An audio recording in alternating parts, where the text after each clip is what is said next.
టపాకాయలు కాల్చుకుంటా ఉన్నాడు ఆడ.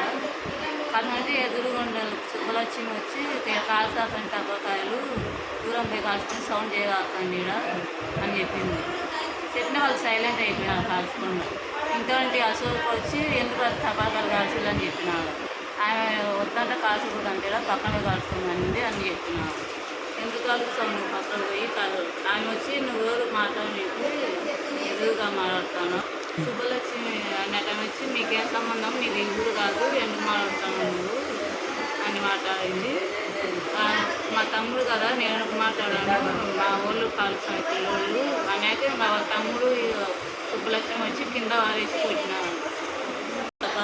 నందిని వచ్చి మా పిల్లోడిని కొట్టిన అశోక్ అనేటని కొట్టినాడు.